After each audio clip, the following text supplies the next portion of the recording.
हर मुल्क का अपना इंटरेस्ट होता है। ईरान को थोड़ा साइड लाइन कर दिया गया है। सीरिया की जो इम्पोर्टेंस मजीद बढ़ गई, इसमें अमेरिकन का इंटरेस्ट भी है। जॉर्डन, इजिप्ट और तुर्की है, उन्होंने कहा ये शक में न रहे कि उनके साथ कुछ नहीं होगा। दूसरे मुल्कों के जो हैं सदर, prime ministers, they are not shock. Trump बातें इस तरह की करेगा, लेकिन एक्शन क्या करेगा वो मुख्तलिफ होता है। बात कर लेते हैं आलमी मंजरनामे के हवाले से। तो हम देख रहे हैं कि जो अक़वाम मुत्तहिदा की असम्बली है उसका 80वां इजलास बाज़ाब्ता तौर पर शुरू हो गया है।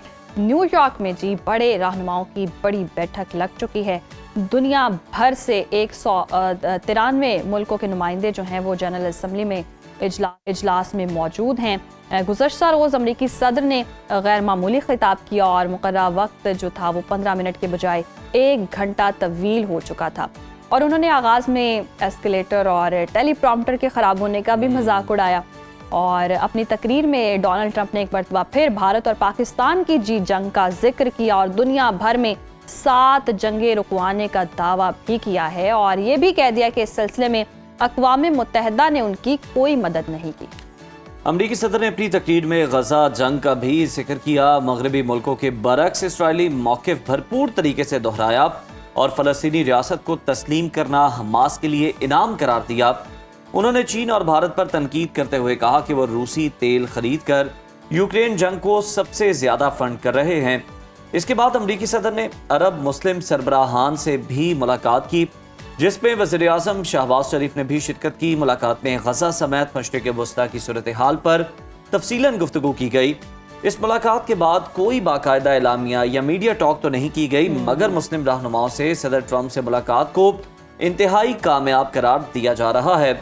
इसी पर डिस्कशन कर लेते हैं। हमारे साथ मौजूद हैं दिफाई तज्जियाकार ब्रिगेडियर रिटायर्ड मसूद अहमद साहब और आलमी उमूर के माहिर नईम ज़फ़र साहब। आप दोनों को खुश आमदीद कहते हैं सुनो पाकिस्तान में। ब्रिगेडियर साहब, सबसे पहले आपसे मेरा ये सवाल है कि अमरीका, इसराइल और शाम के ताल्लुकात बेहतर बनाने की हम देख रहे हैं कि कोशिश कर रहा है। तकरीबन 6 दिहाइयों बाद शामी सदर अक़वाम मुत्तहिदा की जनरल असम्बली में शरीक हैं। उनकी अहम मुलाकातें भी हो रही हैं। मौजूदा सूरत हाल में इसराइल और शाम के ताल्लुकात पे क्या कोई बेहतरी आ सकती है? जी हाँ, बहुत शुक्रिया। देखिए, जिस तरीके से हमने डेवलपमेंट्स देखी हैं मिडिल ईस्ट में, जिस तरह इसराइल के अज़ाइम नज़र आ रहे हैं, ग्रेटर इसराइल की बात हो रही है, और जिस तरह 6 ममालिक को स्ट्राइक्स के, इसमें सीरिया शामिल है। सीरिया के डिफेंस मिनिस्ट्री पे जो रिसेंट अटैक्स हुए थे, और तो जिस तरह गोलान हाइट्स में जाके ये बैठ गए हैं और फर्दर गोलान हाइट्स से आगे निकल गए हैं। जो हाईएस्ट पॉइंट है गोलान हाइट्स, वो भी ऑक्यूपाई किया। So that is a part of greater Israel की जब बात होती है। लेकिन सिंस अमेरिकन इसमें इन्वॉल्व हैं, आपको याद होगा जब लास्ट कुछ महीने पहले जब प्रेसिडेंट ट्रम्प गए थे सऊदी अरब, तो वहां पे इन्होंने ये कहा था। फिर उनके क्राउन प्रिंस की वजह से उनकी मुलाकात हुई थी अहमद शरा के साथ, और एक अच्छी अंडरस्टैंडिंग, उन्होंने उसको अप्रिशिएट भी किया प्रेसिडेंट ट्रम्प ने। सो अब वो चाहते हैं, देखें ना, डायनेमिक्स इंटरनेशनल रिलेशंस में ये देखा जाता है हर मुल्क का अपना इंटरेस्ट होता है। सिंस यहाँ पे ईरान को थोड़ा साइड लाइन कर दिया गया है, तो सीरिया की जो अभी जो इम्पोर्टेंस मजीद बढ़ गई, सो अमेरिकन का इंटरेस्ट भी है कि इसकी कंटिन्यूटी रहे, कि मजीद इसमें डिस्टेबलाइजेशन ना हो। तो लाइकली ये होगा कि इसमें इन्फ्लुएंस होगा और इसमें मजीद स्ट्राइक्स या इसमें नहीं होंगे। लेकिन इसराइल देखें जिस तरह बेलगाम घोड़े के तरीके से वहां पे कर रहा है। अभी तो देखें ना, इजिप्ट को भी खतरा महसूस हो रहा है, जॉर्डन को महसूस हो रहा है। आज न्यूयॉर्क टाइम्स में लिखा है कि जॉर्डन, इजिप्ट और जो तुर्की है, उन्होंने कहा ये इस शक में न रहे कि उनके साथ कुछ नहीं होगा, कि इसमें ये स्ट्राइक्स में वो ममालिक भी इसमें आ सकते हैं। तुर्किया तो बहुत बड़ा मुल्क है, उसमें सोच भी नहीं सकते हैं कि वो उनका जो जवाब आएगा वो विल बी ड्रास्टिक होगा। लेकिन जहां तक इजिप्ट की बात है, इकोनॉमी वीक है, टोटल डिपेंडेंट है, अमेरिका है, जॉर्डन है, तो मेरा ख्याल इन बैकग्राउंड ड्रा में देखें तो, लेकिन सीरिया के हिसाब से अमेरिकन सपोर्ट इसमें शामिल है। प्रेसिडेंट को सपोर्ट कर रहे हैं, सऊदी सपोर्ट कर रहे हैं। तो मेरा ख्याल में फर्दर इसमें वो एस्केलेशन ऐसी नहीं होगी वो गवर्नमेंट को डिस्टेबलाइज करे। दाएं बाएं जो एक्टिविटीज हैं, स्ट्राइक्स वगैरह, वो अपनी प्रेजेंस शो करने की कोशिश करते रहे। सही मसूद साहब, बिल्कुल दुरुस्त फरमाया आपने। नईम ज़फ़र साहब जो कि कैलिफोर्निया से हमारे साथ मौजूद हैं, आपकी जानिब आऊँगी। हम देख रहे हैं अक़वाम मुत्तहिदा की जनरल असम्बली से अमरीकी सदर डोनाल्ड ट्रंप ने गैर मामूली खिताब किया। उन्होंने आलमी मसाइल के बजाय ज़्यादातर अमरीकी मसाइल पर बात की। तो गजा में होने वाली दहशत गर्दी, या उन्होंने इस हवाले से तो कोई बात नहीं की। तो अमरीकी सदर के इस खिताब के हवाले से आप क्या कहेंगे? और हम देख भी रहे हैं कि ऐसी क्या मजबूरी बनी कि वो अक़वाम मुत्तहिदा के खिलाफ बोलने पर मजबूर हुए। वो देखें जी, काफ़ी अरसे से ट्रम्प साहब यही कह रहे हैं कि यूनाइटेड नेशन का फ़ायदा क्या है। अभी पहले जब सदर बने थे तभी कहा था, बल्कि उस पहले 20 साल पहले भी उन्होंने ऐसे इस बारे में कहते रहे हैं काफ़ी अरसे से। So this is not new. दूसरी बात यह कि सारे जो दूसरे मुल्कों के जो हैं सदर और prime ministers, they are not shocked, they are expect कि ट्रम्प बातें इस तरह की करता है, लेकिन एक्शन क्या करेगा वो मुख्तलिफ होता है। तो इसकी जो स्पीच थी बड़ी बम्बास्टिक थी, कभी किसी अमेरिकन सदर ने ऐसे लफ्ज़ इस्तेमाल नहीं किए थे। तो लेकिन जैसे उसको सुने अब तो यानी कि इंसान को ज़रा आता है कि भाई ये सदर ऐसी बातें कैसे कर सकता है, उसे हम एक्सपेक्ट नहीं करते। लेकिन एवरीबडी अब यूज्ड टू हो चुके हैं उससे, so nobody was shocked, people expected it. उसके बाद जो 1-on-1 मीटिंग्स हुई हैं वो अच्छी हुई हैं, उनमें से बात आगे निकली है। तो अब बेसिकली लोग मजाक उड़ा रहे हैं और इग्नोर कर रहे हैं। अच्छा ब्रिगेडियर साहब, आपकी जानिब आना चाहूँगा। फ़लस्तीनी रियासत के हक़ पे हम देख रहे हैं आवाज़ें बुलंद हो रही हैं और इस वक्त दुनिया के तकरीबन 193 में से 147 ममालिक हैं जो कि फ़लस्तीनी रियासत को तस्लीम कर चुके हैं। इसके असरात क्या हो सकते हैं और इसराइल पर कितना दबाव बढ़ेगा इससे? लेकिन जनरल असेंबली में जिस तरीके से हमने देखा है लास्ट कुछ दिन पहले वहाँ पे वोटिंग हुई थी, जिस तरह आपने बताया 143 उस वक्त थे, अब 147 है जो इन्होंने रिकग्नाइज किया। अभी यूरोपियन यूनियन से ममालिक जो आ रहे हैं तो उससे बड़ा अच्छा इम्पैक्ट है। लेकिन जो जनरल असेंबली की जो से या कोई वहाँ से वोटिंग होती है तो फिर वो बाइंडिंग नहीं होती, लेकिन रिकग्निशन बाय फ्रांस है, अगर ऑस्ट्रेलिया कर रहा है, कनाडा कर रहा है, आयरलैंड वाले कर रहे हैं, तो उसका एक इम्पैक्ट है क्योंकि पब्लिक प्रेशर बहुत ज्यादा है। तो जिस तरीके से फ्रांस ने एक्सटेंड लिया, देखें जो अभी न्यूयॉर्क डिक्लेरेशन हुई है जो फ्रांस और सऊदीज ने वहाँ पे जॉइंटली किया था, उसमें भी उन्होंने 2 स्टेट सोल्यूशन की बात की है और बड़ा स्ट्रांग किस्म का स्टेटमेंट उनकी तरफ से आई है। तो वैल्यू तो इसकी बहुत ज्यादा है, प्रेशर बिल्ड हो रहा है। दैट्स वाई देखें, ऑल्दो प्रेसिडेंट ट्रम्प ने अपने एड्रेस में गजा की तो उन्होंने गजा का नाम नहीं लिया, उन्होंने सीज फायर की बात की है। लेकिन जो मुस्लिम ममालिक अरब इस्लामिक लीडर्स के साथ बैठे तो वहाँ पे बड़े पॉजिटिविटी के साथ उन्होंने बातें की हैं और लाइकली है कि इसमें कोई अच्छी बातचीत, अच्छा कोई जी मेरे हिसाब से इसका कोई फर्क नहीं पड़ेगा, ये सिंबॉलिक बातें हैं जी। तो जैसे जब तक अमेरिका अपना इसको सपोर्ट नहीं देगा कोई फर्क नहीं, इजराइल में कोई फर्क नहीं पड़ेगा। इजराइल जो कर रहा है वो करता रहेगा। तो वो अभी फौरी तौर पे कोई शिफ्ट नहीं हो सकती है अमेरिकन फॉरेन पॉलिसी पे। लेकिन नहीं साहब, हम दूसरी तरफ देख रहे हैं कि डोनाल्ड ट्रंप ने अरब मुल्कों के साथ मुलाकात भी की है और गजा के हवाले से बातचीत भी हुई है। इस हवाले से कोई फिर 2 रियासती हल निकल सकता है? मेरे ख्याल में अभी फिलहाल तो नहीं निकलेगा, लेकिन लॉन्ग टर्म जब तक के जिसी ट्रम्प चाहता है कि इकोनॉमिक टाइज हों गल्फ कंट्रीज के साथ, सऊदी अरेबिया के साथ, जब वो लोग उसको प्रेशर करेंगे फिर कुछ ना कुछ हो सकता है। लेकिन 2 स्टेट सोल्यूशन करना बहुत ही मुश्किल हो गया है क्योंकि जो सेटलमेंट बनाए जा रहे हैं। लेकिन जो अमेरिका ने जब 200 साल पहले कैसे किया था, वो इंडियन जो होते थे यहाँ रेड इंडियन को कैसे ऐसा बना के पुश करते रहे, उनको बिल्कुल कन्फाइन कर दिया, सारा मुल्क गोरों ने ले लिया था। जो इजराइल कर रहा है ऑक्यूपाइड इलाके में वही कर रहा है, सेटलमेंट बनाया जा रहा है।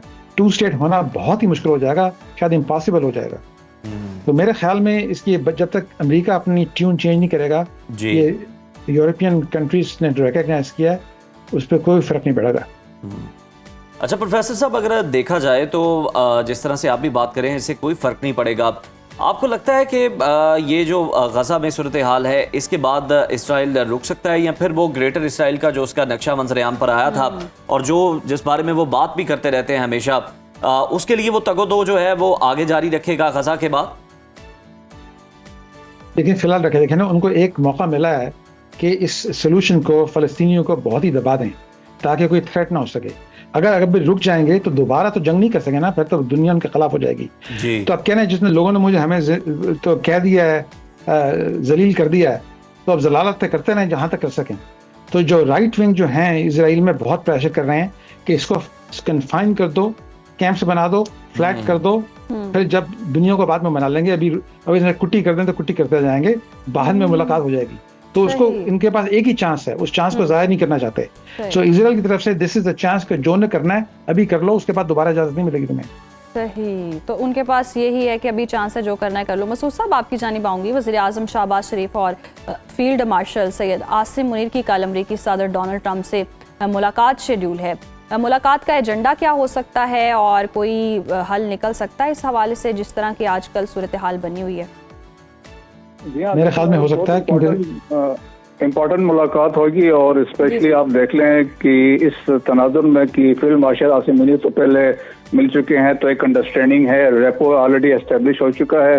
फिर प्राइम मिनिस्टर की कल एक देखें एक जो मुलाकात भी हुई है, एक अंडरस्टैंडिंग वो भी है। फिर उनकी सिटिंग हुई थी उनके साथ जो इस्लामिक कंट्रीज के जो हेड के साथ, तो वो वाला उसमें है। तो लेकिन इसमें स्पेशली यकीनन वो बात करेंगे साउथ एशिया में सिक्योरिटी के सिचुएशन पे, यकीनन रीजनल सिक्योरिटी की बात होगी, मिडिल ईस्ट की यकीनन इसमें बात होगी, और ख़ास तौर पर जो पाकिस्तानी कोई यकीनन प्रपोजल्स होंगे स्पेशली गजा के सूरत हाल के बारे में, और जनरल जो बाकी जो मसाइल हैं जो है क्लाइमेट चेंज के बारे में भी बात हो सकती हैं, और पाकिस्तान और अमेरिका के दरमियान जो ट्रेड की जो रिसेंट डेवलपमेंट्स हुई हैं स्पेशली माइंस एंड मिनरल्स में, क्रिप्टो करेंसी में, तो इन पर बातचीत हो सकती है। और पाकिस्तान के देखें एक ऑलरेडी एक अंडरस्टैंडिंग एस्टेब्लिश हो चुकी है, जो हम कह सकते हैं कि एक रिलेशन बिटवीन पाकिस्तान और यूनाइटेड स्टेट्स एक नई हाइट पे हैं, और स्पेशली टेररिज्म के ऊपर भी जो उनकी सपोर्ट है, स्पेशली आपने देखा होगा कि BLA और मजीद ब्रिगेड को उन्होंने फॉरेन टेररिस्ट ऑर्गेनाइजेशन भी डिक्लेयर कर दिया था।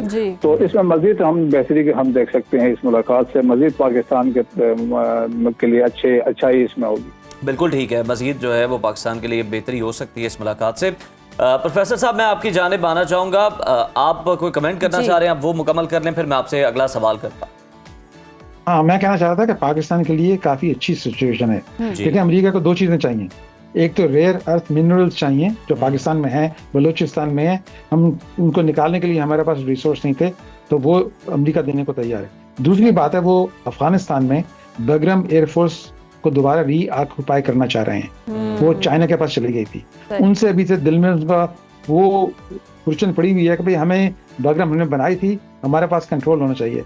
तो मेरे ख्याल में फील्ड मार्शल साहब कोई उसमें अरेंजमेंट करेंगे ताकि उनका पाकिस्तान का भी फायदा हो, और उनको अमेरिका को बगरम एयरफोर्स एयरफील्ड अफगानिस्तान में मिल जाए, उसका कंट्रोल पे आ जाए। तो मेरे ख्याल में ये बड़ी इंपॉर्टेंट मीटिंग है, उसमें काफी पॉजिटिव डेवलपमेंट हो सकती है पाकिस्तान के लिए। बिल्कुल ठीक है, आपकी इस पर राय आ गई है। प्रोफेसर साहब, अमरीकी मीडिया के मुताबिक अमरीका ये चाहता है कि अरब और इस्लामी मुल्क गजा में फौजी भेजने पर आमादा हो जाए ताकि गजा से इसराइली फोर्सेस का इनखला हो जाए।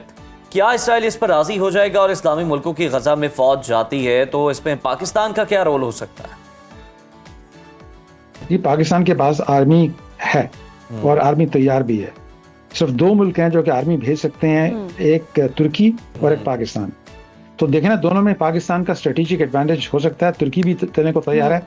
अगर किसी ने कंट्रोल करना है गाजा को लॉन्ग टर्म, तो ये इस्लामिक अगर फोर्सेस हों तो शायद पीस कीपिंग फोर्स हो जाए। इजरायली जब तक होंगे तो वो बात ठीक कभी हो ही नहीं सकती।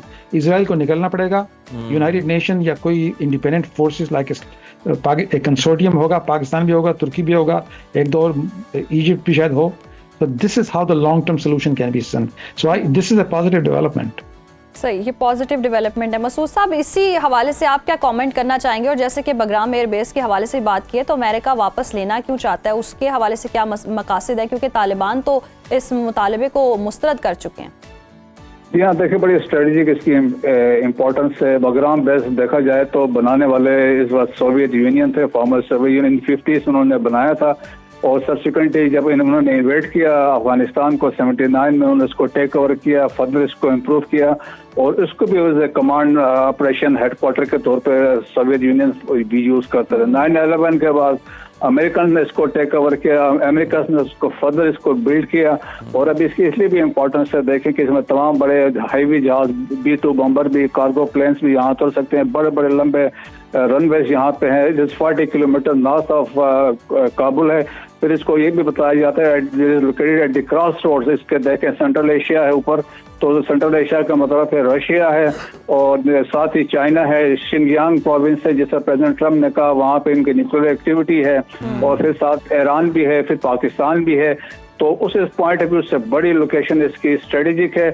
लेकिन देखें कि इसकी इम्पोर्टेंस इस चीज से भी आया होती है, जो माइकल वाल्ट्ज थे जो नेशनल सिक्योरिटी एडवाइजर थे जो अभी उन्होंने छोड़ दिया है, उन्होंने मई 2021 में एक आर्टिकल लिखा था और उस वक्त उन्होंने ये सजेस्ट किया था हमें किसी सूरत में बगराम एयरबेस को नहीं छोड़ना चाहिए, और उन्होंने ये लॉजिक उस वक्त दी थी कि अगर चाइना के साथ हमारी पैसिफिक में कोई गड़बड़ होती है, कोई अगर वहाँ फ्रंट खुलता है तो हमें एक और फ्रंट हमारे लिए होना चाहिए चाइना के अगेंस्ट, ताकि उनका अटेंशन डाइवर्ट करें, रिसोर्सेज को डिस्ट्रीब्यूट करवाएं। और इसके लिए उन्होंने कहा था Bagram was the best choice और उसको हमें वहां पे रखना चाहिए, तो ये हम उनके बैकयार्ड में है, उसको यूज करना चाहिए।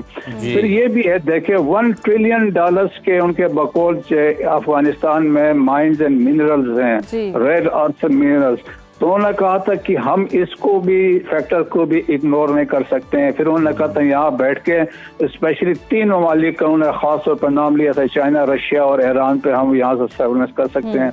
तो वो इम्पोर्टेंट है, इनकी बातचीत तो अभी चल रही है देखें, लेकिन हो सकता है किसी स्टेज में जाके एक अंडरस्टैंडिंग डेवलप हो जाए, कुछ दो वाली बात होगी। और इसमें यकीनन वो ये भी कह सकते हैं अमेरिकन की भाई हम आपके जो एसेट फ्रीज हुए हम वो रिलीज कर देते हैं, आपका जो हमने वीकली पैसा आ रहा था $40 to $70 मिलियन वो भी हम जारी कर देते हैं, और आपकी लेजिटिमेसी हम रिकॉग्नाइज करते हैं और दूसरे ममालिक को भी कहेंगे आपको रिकॉग्नाइज करें। तो कुछ इस तरह की अंडरस्टैंडिंग डेवलप हो सकती है स्टेज, तो ये पॉसिबिलिटी है। लेकिन अभी फिलहाल जो अभी लग जो रही रहा, क्योंकि देखें एक great game is being played in Afghanistan, क्योंकि रशिया और चाइना ऑलरेडी वहां पे आ चुके हैं, तो अमेरिकन अपनी एंट्री दे रहे हैं। सही, मसूद साहब बिल्कुल दुरुस्त फरमाया आपने। नईम साहब आपकी जानिब आऊंगी, जिस तरह से हम सूरत हाल देख रहे हैं, डोनाल्ड ट्रंप की स्ट्रैटेजी क्या है? क्योंकि एक तरफ से मुज़ाकरात की बात करते हैं, गजा की सूरत हाल देख लें, और दूसरी तरफ से अपने हथियार भी बेच रहे हैं और कहा भी जाता है कि वो बहुत अच्छे बिजनेसमैन है, और दूसरी तरफ से अब वो बगराम एयरबेस देख लें, ये वाला मामला देख लें। तो ये सारी सिचुएशन में एक तरफ तो इसराइल को ग्रेटर इसराइल बनाने की स्ट्रैटेजी अपनाई जा रही है, दूसरी तरफ से अमेरिका या डोनाल्ड ट्रंप किसी अलग समत में जा रहे हैं और ग्रेटर अमेरिका बनाने की सोच रहे हैं। दे रहे हैं डोनाल्ड ट्रंप के पास कोई खास स्ट्रेटेजी नहीं है, स्पेशली इंटरनेशनल पे। ये ऐसा बंदा है कि जो जिस पिछले बंदे से बात करता है अगले दिन वही बातें उसकी स्ट्रेटेजी हो जाती है, तो इसकी लॉन्ग टर्म स्ट्रेटेजी नहीं है। ये बिजनेसमैन है, दिस ऑल अबाउट ट्रांजैक्शन। लेकिन जब गया था, ये मिडिल ईस्ट गया था जो 1-2 महीने पहले, कि मैंने इतने बिलियन के डील बनाई, वो लोग इतना इन्वेस्ट कर रहे हैं, इतनी चीजें खरीद रहे हैं। या दुकानदार है बंदा, वो खरीदने की बात करता है, स्ट्रेटेजी उसको समझ नहीं आती। तो हमें बस 2-3-4 साल का इंतजार करना है, ये बंदा भी पास होगा तो और बंदा आएगा जो स्ट्रेटेजी के बारे में होगा। अमेरिका ने 70 साल में एक वर्ल्ड स्ट्रेटेजी बनाई थी, ग्लोबल ऑर्डर था, अमेरिका से बहुत बेनिफिट भी हुआ, ग्लोबल ट्रेड हुई। अभी सब कुछ उसने तबाह कर दिया, ये टैरिफ लगा के, कोई स्ट्रेटेजी है नहीं है, कभी एक बात करता है दूसरे दिन दूसरी बात करता है। तो आप एक्सपेक्ट ही नहीं करें, हम तो एक्सपेक्ट ही नहीं करते कि स्ट्रेटेजी क्या होगी, ट्रांजैक्शनल आदमी है। सही, तो डोनाल्ड ट्रंप के पास कोई स्ट्रैटेजी नहीं है, बस दुकानदारी वो कर रहे हैं। नईम जफर साहब मौजूद थे, ब्रिगेडियर रिटायर्ड मसूद खान साहब ने हमें ज्वाइन किया था, बहुत शुक्रिया आपके वक्त का।